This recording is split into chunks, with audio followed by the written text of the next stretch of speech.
I'm Amy, thank you for tuning in. This is a wrap up of all the books I read in August, and it seems that finally I've managed to break the pattern of reading 8 books a month, which I think is great. I've been really happy with that, but it just seems that every month I can't read any more than that, and this month I read 10 books, and I think part of that was to do with the quality of the books I read was great. I read some shorter books, and I just felt like really in the zone with reading this month, which was amazing. I read a complete range of genres, found some new favourites. So let's get into it. I'll chat about the books and a few things that I did link to the books over the month. So first up, I read Patricia Wants to Cuddle, and can I just say this book, I don't even know where to start. It is so good, it is so fresh, so original. I don't want to say too much to spoil it, but basically a group of girls have got down to the final 4 in this bachelorette competition. They are on an island which is quite low budget because the company are running out of money, and they're trying to woo this not very pleasant man basically, and it turns out that there's something on the island with them, and the couple will give you some clues. You might have seen stuff on social media about it, but it's a horror comedy. It's very dark, very funny. I loved the kind of the twists and turns in the way the plot unfolded. I thought the characters really interesting and multifaceted. Some of them were absolutely despicable. Some were more likeable than others, and I highly recommend this one. Definitely a new favourite. Next up, you probably know if you watched my videos before that I love Sue Warman's books, and this was another brilliant addition. This is Sue's story about catfishing, and a couple of friends catfish someone as a prank, and then she ends up dead, and they sort of have to figure out what's happening before they attract the attention of this killer catfish. As always with Sue's books, she just always completely keeps me guessing. I don't know how. I'm normally good at predicting twists, and Sue tends to do something that makes sense but also kind of catches me by surprise, which I think is amazing. I love the pace of her books, the characters, the writing, the dialogue, all of it is wonderful if you're looking for a YA thriller. This book, if you've read it, I don't even know what to say about it. I think I enjoyed it. I think it's an amazing book. Maybe I should start there. It's not always an enjoyable reading experience, and it's definitely on those books that has you thinking, and sometimes something happens and you go, what? And end up flicking back a few pages. If you're a Catch Your Own Award fan and you're a fan of kind of, I'd say literary horror, is that a genre? That's what it felt to me anyway. I really recommend it. It's also a book about an authors, which I always find interesting, and to look at like how people approach writing. The characters are amazing. The plot feels sort of fresh and different, and had no idea where it was going. That's all I'm going to say about the plot because I don't want to spoil it. I also think Catch Your Own Award's writing is beautiful. I'll definitely be picking up more books by her. Do I think I understood all of it? I'm not sure, but I think that it was definitely a new kind of step for me in reading, and something I want to continue doing. Next, a book that has been on my TBR pile so many times. I finally read With Fire in Their Blood by Kat Delacourt. It was so good. I haven't read a book like this for ages, with a really gripping, dark romance, with lots of kind of appealing, intriguing teen characters. This one has a clash between rival clans in a sort of crumbling city called Castello in Italy. It's so evocative, so kind of atmospheric. I really liked the plot in this. It felt sort of the kind of YA books that I've read before, like the forbidden romance type thing, but with a new fresh spin and really good writing.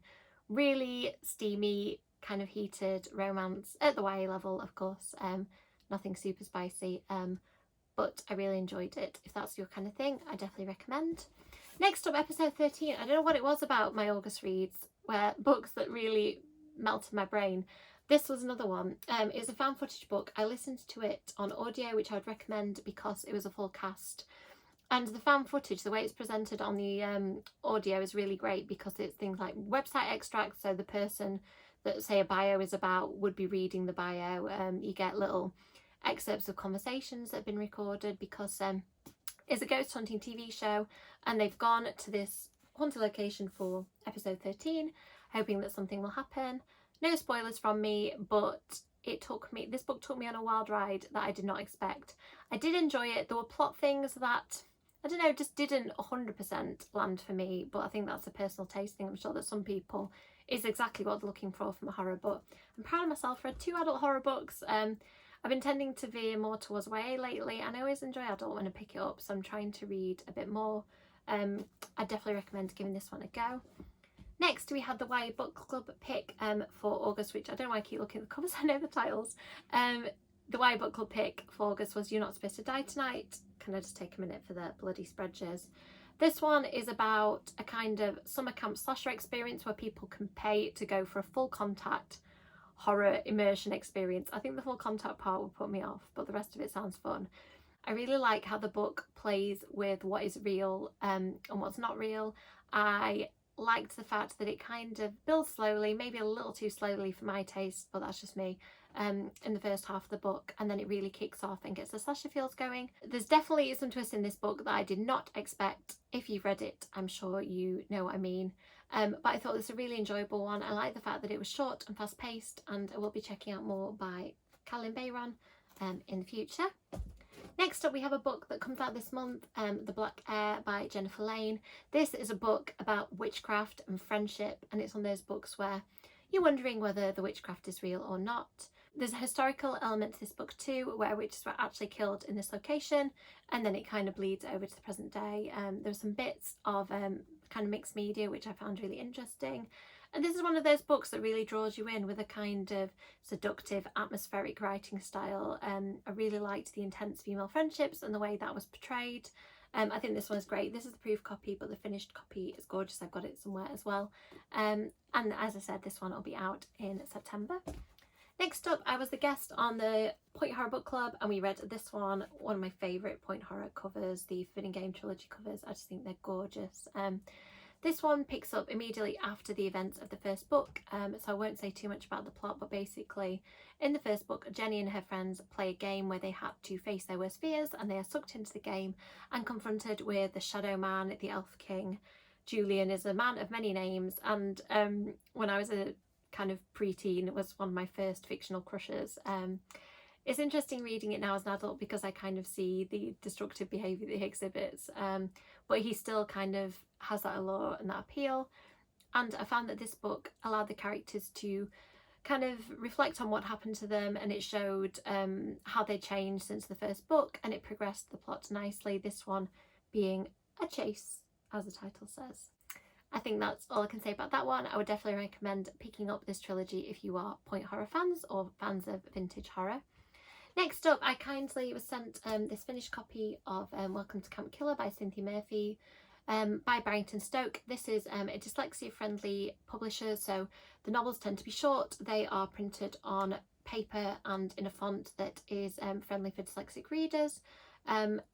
Anybody who watches my channel probably knows that I love Cynthia's writing, and she pulled this off really well. It must be so hard to write a novel in such a short number of words, and she crafted something that still felt rich and detailed and mysterious. This is also set on a summer camp like one of my previous reads, and also a camp with kind of a dark history, and slowly things start happening to the people at the camp one at a time, and they have to face up to the fact that something either ghostly or real is targeting them. I definitely recommend this for spooky season, especially if you're looking for something short to round off that TBR.